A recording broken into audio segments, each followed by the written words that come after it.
He was wearing the watch when I found him. That's where I have to start. Not with the cafe, not with what I said to Marcella, not with the way the other customers looked at me like I was making a scene. I have to start with the watch, because the watch is what broke everything open. The watch is what made the last 22 years feel like a single held breath finally released. But I'm getting ahead of myself. I always do that now. I used to be someone who thought in straight lines, who believed in cause and effect, in clean chapters, in things that begin and end. Emmanuel cured me of that. I want to tell you what that morning felt like before I walked into the cafe. Not because it matters to the story, but because when I look back, I think my whole body already knew something was about to happen. There was that specific autumn cold, the kind that doesn't just chill you but gets into the back of your teeth. I was wearing the gray blazer, the one I bought the week of his funeral and then never wore again until that year, when enough time had passed that wearing it didn't feel like punishment anymore. I had been doing that a lot, returning to things I had locked away, not because I was healed, because I was tired of being careful. The cafe on Rue Almeria was my Thursday ritual, not because the coffee was exceptional, but because it was quiet enough to think and loud enough to feel like part of something. I'd been coming there for 3 years. Marcella, the owner, knew my order. Not my name, she never asked, but she knew oat milk, no sugar, the almond croissant warmed. It was the kind of familiarity that requires no warmth, and at that point in my life, that suited me perfectly. I had just sat down when the door opened. I wasn't watching. I was looking at my phone, scrolling through inventory numbers for the boutique on Cal Mayer. But there was a shift in the room. The air changed. Not dramatically, not the way they describe in books, all charged electricity and portent. Just a small, collective stillness. The kind that happens when something disrupts the unspoken social contract of a space. I looked up. There was an old man standing just inside the doorway. He was very old, 80-something, maybe older. Hard to tell because he had the look of someone whose age had been added to by suffering. That quality where you stop being able to count in years and start reading a person in terms of weight carried. He was thin. Coat that might have been brown once, now a color that doesn't have a name. Shoes with the toes worn almost to nothing. He stood there for a moment just steadying himself, one hand on the door frame, and the room watched him the way rooms watch people who don't belong. He wasn't dramatic about it. That was the thing that got me first. He didn't look around for sympathy or scan for exits. He just put his head down slightly and walked toward the counter, and you could see in the straightness of his back, the deliberate placement of each step, that this was a man who had been walking into rooms where he didn't belong for a long time, who had made a practice of surviving the silence. I went back to my phone. I'm not proud of that. I heard Marcella before I saw her reaction. Her voice has a quality I can only describe as metallic, efficient, the kind of voice that can cut without raising. I had always registered it as professionalism. That Thursday, I heard it differently. This isn't a shelter. I looked up again. He was at the counter. His hands were on the surface. 2 or 3 coins pushed forward. Not many. And he was saying something I couldn't quite hear. And Marcella was standing across from him with her arms crossed, her expression the one she reserved for suppliers who showed up late and meter readers who came in to use the bathroom. That specific look that isn't quite contempt but isn't far from it either. You don't have the money, you don't eat here. That's not how this works. The man said something. She cut him off. Someone at the table beside me. A man in a fleece vest with a coffee going cold in front of him. He shook his head and smiled at nothing in particular. Like this was mildly entertaining. Like it was happening on a screen. The old man's shoulders dropped. Just a fraction. Just enough that if you weren't watching closely, you'd miss it. I was watching closely. Here is what I want you to understand about who I was in that moment. I was not an impulsive person. I had spent 22 years becoming someone who did not act on impulse, because impulse was how I had loved Emmanuel and how loving Emmanuel had destroyed me. Or had tried to. I had rebuilt myself into someone careful, calculated. My boutiques ran well because I did not act until I was certain. My apartment was beautiful and quiet and mine, because I did not let people into it until I was absolutely sure. I had a son, Esteban, who was at university in Salamanca, and I had raised him to think before he moved. I was not the kind of person who gets up from her table to intervene in something that isn't her business. And yet, I was already standing. I remember my coffee cup on the table behind me, still steaming. I remember thinking, distantly, that I hadn't left enough room between my chair and the table behind mine, and I had to sort of slide out sideways. That small awkwardness. And then I was walking toward the counter, and the room was doing that thing again, that collective stillness, but now it was focused on me. "What's the problem?" My voice came out steadier than I felt. Good. Marcella looked at me with the expression she gives suppliers who show up late. "Isabella, this isn't—" I heard what it wasn't. I stepped up to the counter, not past the old man beside him. "I'm asking what the problem is." The old man turned slightly. I still hadn't looked directly at him. I was watching Marcella. "He can't pay," she said, flat, final. "And I'll pay." Silence. "Isabella, for whatever he wants." I turned then and looked at him properly for the first time. He was looking at me with an expression I recognized, even though I'd never seen it on this specific face. It was the expression of someone who has been waiting for something terrible to happen and is confused by the delay. Wariness dressed up as hope, not quite trusting itself. "Whatever you want," I said, quieter. "Please." He stared at me for another moment. Then, the cheapest sandwich, please, that's all." His voice was rough and low, like something long unused. "He'll have the lunch special," I told Marcella. "And coffee. And we'll sit." I looked at her. "That's not a question." She started to say something. Then she looked at the room, all those eyes, and whatever she saw there made her stop. She turned away toward the kitchen without another word. We sat at the corner table, the one near the window that gets the most light. He didn't say anything for a while. Neither did I. The waiter brought bread first. That was Marcella's one small act of defiance, sending the junior staff instead of coming herself, and the old man looked at it for a moment before he touched it, like he was giving himself permission. I looked out the window. There is a specific kind of discomfort that comes from doing something kind for a stranger. People don't talk about that enough. You want to be graceful about it, to make it easy, but there's an inherent asymmetry that neither person quite knows how to move through. I had paid for the meal. He needed the meal. The kindness was real, but it had created a debt between us that neither of us had asked for, and we both sat in it. "Thank you," he said finally. "You don't have to thank me." "I know."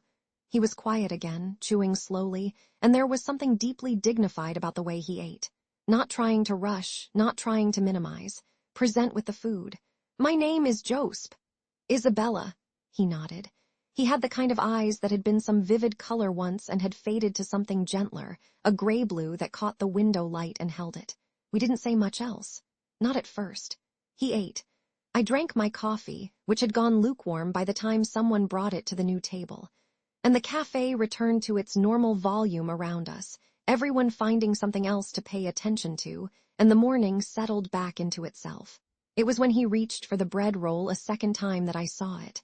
The sleeve of his coat rode up, and there was the watch. I need to explain what that watch meant, not what it was, what it meant. When Emmanuel and I had been together, 27, 28 years old, building a life that neither of us quite had the materials for yet, we had walked past a watchmaker's window on Cal de Toledo. It was an old watch. Slim, silver, simple. The kind of thing that would look completely unremarkable on a stranger's wrist and somehow completely right on a specific person's wrist. Emmanuel had stopped to look at it and said something like, "I've always wanted a watch that actually meant something." I'd gone back the next week and bought it. It cost me 2 weeks of wages. I was 28. I had bought the watch on a Tuesday and wrapped it in paper from my lunch bag and given it to him that Friday, very casually, over coffee, pretending I wasn't watching his face when he opened it. He had turned it over. He had seen the engraving. He had looked at me for a long time without speaking, in that particular way he had, not searching, not processing, just taking something in, the way you look at the sky before a change in weather. And then he said, very quietly, "Isabella." Just my name. That was all. He wore it every day after that. Every single day that I knew him. And now here it was on the wrist of this old stranger eating bread in a café, 22 years after Emmanuel was buried, and the air went completely out of my lungs. I didn't say anything for a long moment. I sat there with my coffee cup halfway to my mouth, and I made myself take the sip and set the cup down, and I looked at the watch again, because I needed to be certain I was seeing what I thought I was seeing, because your mind does things when it wants something badly enough, builds the shapes it wants out of available light, and I could not afford to be wrong about this.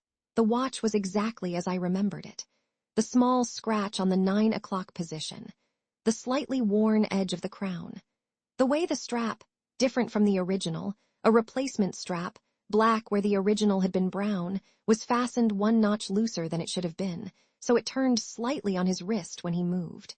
Emmanuel used to do that. He used to twist it when he was thinking. "Excuse me," I said, and my voice came out odd, careful in a way that drew attention to itself. "Your watch." He looked at me, then at his wrist, almost surprised, as if he'd forgotten he was wearing it. "It's very beautiful." I was choosing each word individually, like stepping stones across water. "May I see it?" He didn't hesitate. He unclasped it slowly, arthritis in his hands, I noticed, the joints swollen and stiff, and held it out to me. It was heavier than I remembered, cold from his skin, and then instantly warming in my palm. I turned it over. The engraving was still there. Emmanuel. My handwriting. 22 years old in the silver. My handwriting. I pressed my thumb over the letters and the room made no sound at all. Not the room sounds, not the coffee machine, not the ambient murmur of other people's conversations. Just silence, complete and inside my own skull, and something moving through my chest that I can only describe as a door opening that I had nailed shut. "Where did you get this?" My voice was different and he noticed. I saw it in the slight shift of his posture, not alarm exactly, but attention. "It was given to me," he said, slow, "by my son." And there it was, that word, son. I had imagined, sometimes, when I was weaker than I wanted to be, that Emmanuel might have a father somewhere. He had mentioned him. "My father's quiet. He lets Victoria do the talking." But only in passing, the way you mention furniture in a room you don't spend much time in. I had never put a face to the father. Had never let myself think about the whole family that had existed on the other side of Emmanuel, the people who had known him all his life, and had made him who he was before I ever met him. "Your son," I said. "He passed away," Joseph said, quietly, without drama, the way people say things they've had to say so many times the words have gone smooth. "Many years ago. What was his name?" He looked at me directly for the first time. Just for a moment. Then, "Emmanuel." There's a specific quality of silence that comes after a name. I've thought about it a lot since. How a single word can restructure everything around itself. How the same 2 syllables can mean one thing for 22 years, and then mean something else entirely at 11:43 on a Thursday morning in a café on Rue Almeria. I didn't speak for a long time. Joseph watched me with those faded blue eyes, not pushing, not afraid. Patient in the way of someone who has survived enough surprises that they've stopped bracing for them. I started. Stopped. He was someone very important to me. The silence stretched out between us like a held breath. "You knew my son," he said, not a question. "Yes." He looked at the watch in my hands, then at my face. Something moved through his expression, grief, yes, but also something else. A kind of careful hope, the kind that doesn't want to arrive too fast, in case it leaves just as quickly. "He never mentioned you," Joseph said. "I mean, he never Victoria, my wife. She always said there was a woman. She blamed, she told me, but I never knew who, I never asked." He stopped. His hands were folded on the table now, still. "I loved him," I said. Those words, out loud, in a café, 22 years after the last time I said them. They sounded strange. Foreign. Like a language you spoke as a child and haven't used since, recognizable but requiring effort. "I loved him," I said again, slightly differently, and somewhere in my chest something very old cracked down the middle. I don't know how long we sat there. The lunch plates came and went. Marcella's staff refilled our coffees twice without making eye contact, which was its own small mercy. The café thinned out into the quiet middle part of the afternoon. Joseph told me things in pieces, not all at once, the way you tell someone a story when you're not sure how much they can hold. He told me about Emmanuel's childhood. Bright kid, wanted to be a musician before Victoria redirected him. Could take apart a radio at 12 and put it back together working. Used to bring home stray animals and then forget to feed them, always deeply apologetic, always surprised that the forgetting had happened again. I laughed at that, and Joseph smiled, and the smile was Emmanuel's smile, and I had to look away. He told me about the years after the accident. He told me the way people tell things they've never told anyone. Not because there's no one to tell, but because you can only tell the whole truth to someone who already knows the person you're talking about. Someone for whom the name means something. I had been that person for Emmanuel, and Joseph had had no one like that since Emmanuel died, and so 22 years of unsaid things were trying to come out at once, and he kept pausing to organize them, and it was painful in a specific and intimate way. Victoria had blamed him. That was one of the pieces. Not loudly, not directly, not even consciously, but it was there. The way his name for her shifted slightly when he talked about after. Victoria with a different weight. The way he described the apartment they'd shared until they couldn't pay for it anymore. The way he said, "We lost everything," and then paused just long enough that I understood the everything included each other. She said if I'd been firmer with him, Joseph said, with Emmanuel, that if he stopped. She needed somewhere for the blame to go, and I was there. Joseph, I believed her is the thing. He looked at his hands. For a long time. I thought, yes, I wasn't firm enough. I let him be who he was when I should have. He shook his head slowly. But what would that have meant? Who would he have been? Someone she approved of, someone who didn't. He stopped. Neither of us said it. Someone who didn't love me. Neither of us needed to. I need to tell you about the accident, because I have never told anyone the full version, and because Joseph deserved to know it, and because keeping something in your body for 22 years does something to the body. We were driving to Marta and Diego's apartment. A housewarming. Emmanuel had brought wine. I remember the bag by my feet, the soft clinking. He was in the middle of telling me something about his childhood, about a summer his father had taken him to the coast, some small, terrible hotel where the ocean could actually be seen from the bathroom window if you pressed your face against the glass at the right angle, and I was laughing. I was laughing when it happened. The car came from the right. I didn't see it until the last possible second, just a flash of color, and then the impact. And then I was somewhere outside of time for a while. And when I came back, I was on my back on the road, and there were voices I didn't recognize, and someone was holding something against my head, and the sky above me was that specific evening color. Not blue anymore, but not yet dark, and I thought, I have to tell Emmanuel the sky is this color. He wasn't there. They wouldn't let me see him. I found out at the hospital from a nurse who thought someone had already told me, who said his family has been contacted in the past tense, in the completed event tense, and the floor went out from under the world. I never got to say goodbye. This is the thing I have lived with, not the loss itself, although the loss was its own specific catastrophe, but the goodbye I never got to say. The conversation that didn't happen. The things I had been saving to tell him until later, until the right moment, until we weren't in a car on the way to a housewarming, until we had time. The time never came. You think you have time.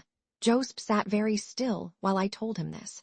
Not the polite stillness of someone listening and waiting to respond. The stillness of someone receiving something that has weight. When I finished, he reached across the table and put his hand over mine.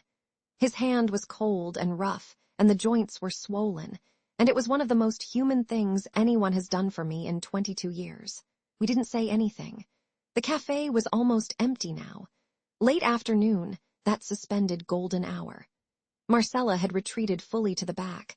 I could hear her on the phone through the service door, her voice its normal metallic efficiency, the drama of the morning already filed away under nuisance and forgotten. She doesn't know any of this, Joseph said eventually. His voice was rough. Victoria, she doesn't know you were with him. Does it matter? He thought about it, really thought, which I appreciated. I don't know, he said. I think she might need it to matter. She's needed somewhere to put the blame for so long, but the blame was always attached to the wrong things. He looked out the window. She's waiting for me, he said. She'll be worried. We have a place we sit when we're separated. A square. She'll be there. I understood then, for the first time, the full dimension of what was in front of me. Not just an old man who had found his way into a café, a whole collapsed life. 2 collapsed lives, and a watch and a name and 22 years of silence on both sides. "I want to meet her," I said. He looked at me. I know what that is to ask. What it might, I know Victoria. Even just saying her name. I had met her once, briefly, years ago, at a gallery opening a manual had insisted we both attend. She had looked at me like I was something tracked in on someone's shoe. "But I want to meet her, and I want to help if you'll let me." Joseph studied my face for a long moment, then he nodded once slowly. "All right," he said. "I'll take you to her." The square was 4 blocks away. We walked slowly because his hips were bad. He explained this without embarrassment, just fact. And the afternoon had turned cold again, that biting autumn cold I had woken up to. I kept pace with him, didn't hurry ahead or hang back. He pointed her out from half a block away. She was sitting on a bench under a tree that had gone mostly bare, its remaining leaves making a sparse and insufficient shelter. She was wearing a coat that had been good once. I could tell from the cut, the structural shoulder seam, and holding a small bag on her lap with both hands. Her posture was upright even now, that particular aristocratic straightness that had never left her even as everything else fell away. Victoria. She saw Joseph first and something in her face unclenched slightly. Then she saw me and it clenched again differently. She didn't know me. I could tell that immediately. I had spent 22 years being afraid of this woman, afraid of her judgment and her contempt, and the specific way she had looked at me that one time, like I was a problem that had not yet been adequately solved. But looking at her now across a November square, I understood that she was a woman in her 80s sitting on a cold bench holding all of her possessions in a single bag. Fear became something else, not pity. I want to be precise about this.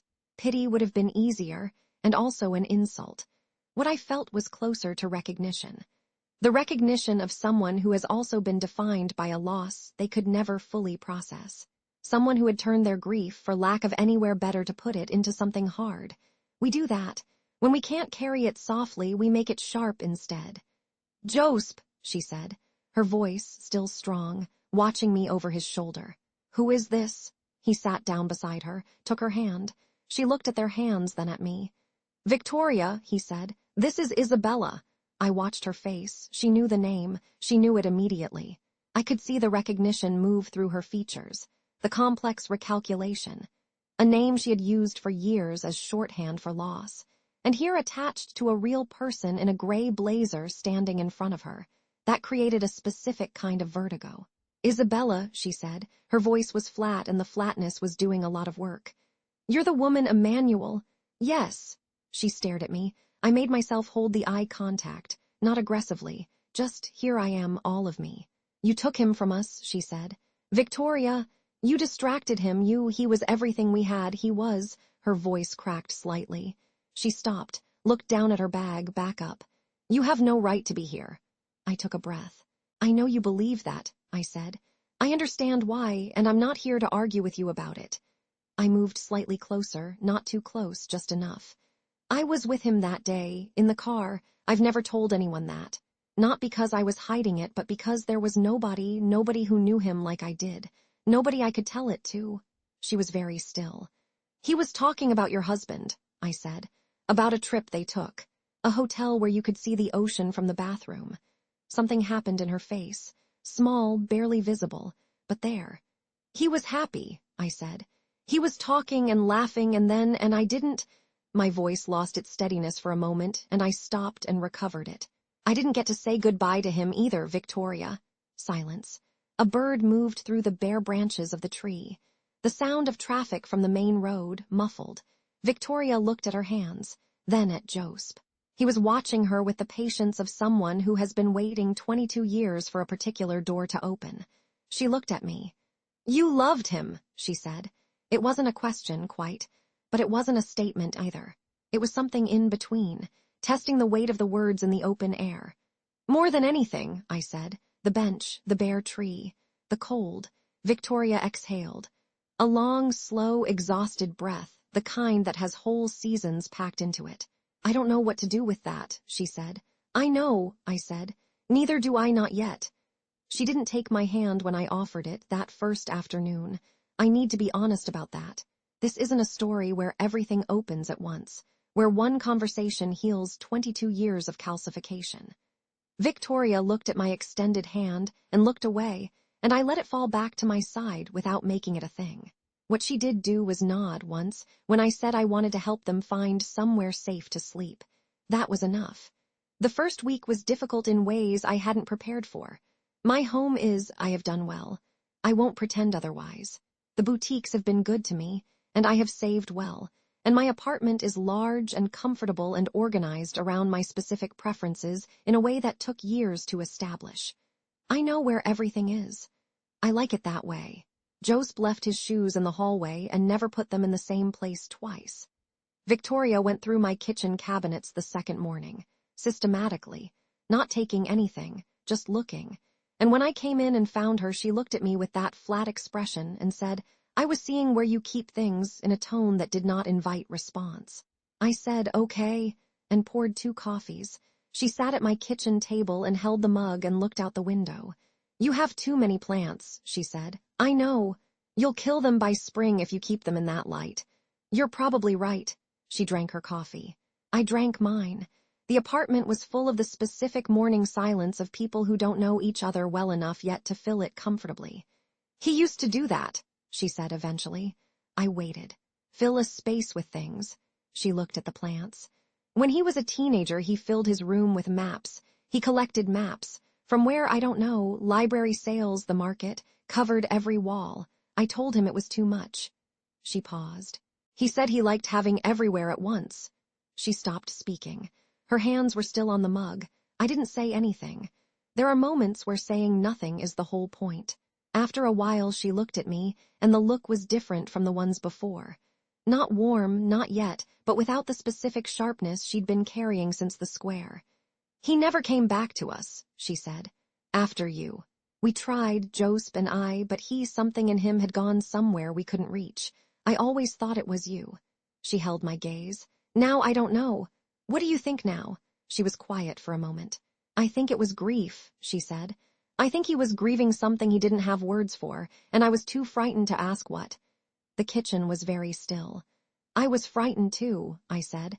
"I think he was frightened most. Trying to love everyone in all the directions everyone needed him to love them." She looked at her hands. "Yes," she said. "That sounds right." It was the closest we came that morning to anything like peace, but it was something.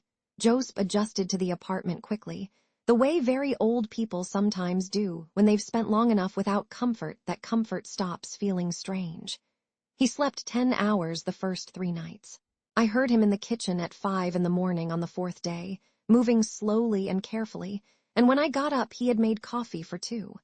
We sat at the kitchen table while the city was still dark. He told me about the watch then. The full story, which he hadn't told me in the café because there hadn't been space for it. Emmanuel had given it to him the summer before the accident. Not for any particular reason, not a birthday, not a holiday. Just, "I want you to have this, Papa." And Joseph had tried to ask why, and Emmanuel had just smiled and deflected, the way he did when he didn't want to explain something he couldn't yet explain. "I think he was afraid," Joseph said. In some part of himself, he was 29, he stopped. "I don't know, maybe he felt something." I turned my coffee cup in my hands. "Or maybe he just wanted you to have it," I said. Joseph smiled. "Maybe," he said. "I prefer that." He had worn it every day since. Through the descent, the apartment, the jobs that fell apart, the slow erosion of the life they had built. Through Victoria's grief becoming something else, hard-edged and unnavigable. Through the years on the street, which he described without drama, just facts. Which squares were safest, which charities were reliable, which weather conditions required moving before dawn. He had worn it every day. "I'm glad you still have it," I said. He looked at me across the kitchen table, in the early morning dark, with Emmanuel's smile. "I'm glad it brought me to you," he said. I called Esteban that week. I had been planning how to explain it for 3 days, running through possible versions, and then I sat down with my phone and abandoned all of them and just said, "I need to tell you something, and I need you to let me get through it before you ask questions." He was quiet through the whole thing. My son has a quality of attention I don't quite understand, a stillness I don't think he got from me. When I finished, there was a pause, and then he said, "How long have you been carrying all of that?" 22 years, I said. "Mum, I know." Another pause. "Do you want me to come?" "When you can, not urgent, but yes, I'd like you to meet them." He came 2 weekends later. Watching him walk through the door and watching Joseph see him. Watching the specific way Joseph's face moved when he registered this tall young man who was nothing like Emmanuel, and yet somehow immediately comprehensible as my son, as the shape of a life that had continued. That was its own thing. Victoria looked at Esteban for a long time. She didn't say anything.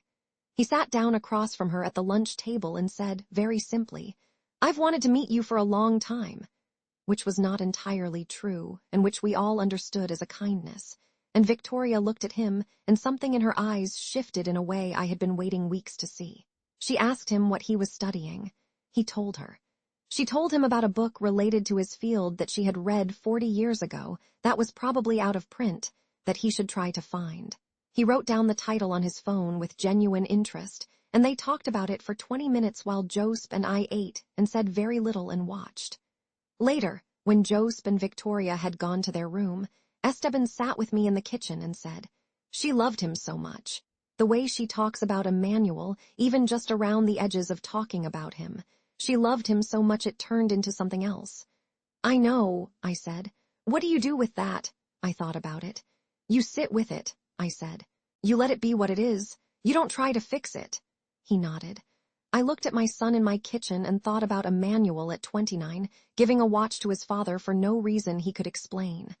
Maybe he felt something, or maybe he just wanted his father to have it. I found the new house in early December.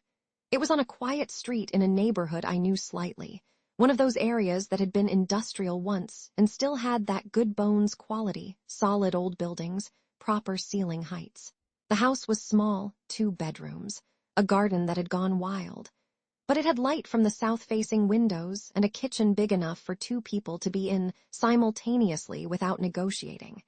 And when Joseph walked through it, the second time he stopped in the garden and stood very still with his face to the light. Victoria moved through each room without comment. She saved her verdict for the end, standing in the doorway to the second bedroom, her hand on the frame. "The windows are good," she said. "Good windows." I understood this as a yes. The paperwork took 2 weeks. I handled it. Victoria offered to oversee it, which I understood as her way of maintaining some ground beneath her feet, some sense of agency, and I let her oversee what she could without the oversight changing the outcome. The moving day was cold. Esteban had come again, taken the train up on the Friday evening, appeared at my door with a bag and no announcement, which was very Esteban, and he and I drove Joseph and Victoria and their few things over in 2 trips. The house was clean. I had had it cleaned. I had also bought, quietly, a few things, nothing much, just the basics, a kettle, bedding, some food, and put them away so they would be there without requiring acknowledgement. Victoria walked into the kitchen and opened the first cabinet. She didn't say anything, closed it, opened the second, closed it. Then she sat down at the kitchen table and put her face in her hands. Not weeping exactly, but close. Joseph sat next to her, didn't touch her, didn't speak, just present. I looked at Esteban. He looked at me. We both stayed in the doorway and let the moment be what it needed to be. After a while, Victoria straightened, wiped her eyes with a precise, practiced motion, the gesture of someone who has been wiping her own eyes for a long time. She looked around the kitchen. "It's a good kitchen," she said. Nobody disagreed. Emmanuel would be 51 now. I think about that sometimes. 51. What would that be? Would he have gotten quieter, the way some people do in their middle years? Or would he still have that particular quality, that way of entering a room as though he was slightly surprised to be there, slightly charmed by its existence? I don't know, I have the watch. Joseph gave it back to me the day they moved into the house. He took it off his wrist and held it out without ceremony, and when I started to object, he said, "You gave it to him. He wanted me to have it. Now I want you to have it back." He closed my fingers around it. "That's how it should go." I wear it on my right wrist. Sometimes Victoria looks at it, not with bitterness anymore, just looking. There was an afternoon in January, 3 months after the café, when she and I were sitting in her new garden. She had been working on it, slowly, bringing order to the wild edges. She had a way with that kind of project, patient and systematic, moving through it without hurry. We were drinking tea and she said, without looking up from the rosemary she was pruning, "He would have liked this." Sitting here, I looked at the garden, the winter light low and generous. "Yes," I said. She kept pruning. I kept watching the light. We didn't say anything else for a long time. I used to think closure meant the wound closing. Scar tissue forming, making the past unreachable. I wanted that for so long. The sealed, safe, finished version. That's not what this is. Emmanuel is still gone. That fact has not been revised. The accident still happened. The goodbyes still didn't. There are still nights when I wake up and the room is too quiet and I think his name and the loss is completely fresh. Not 22 years old, not healed or contextualized or at peace, just fresh, immediate, present. But now in the mornings, there are two people in a house on a quiet street who knew him before I did. Now his father drinks coffee at 5 in the morning and leaves his shoes in the wrong place. Now his mother says the windows are good.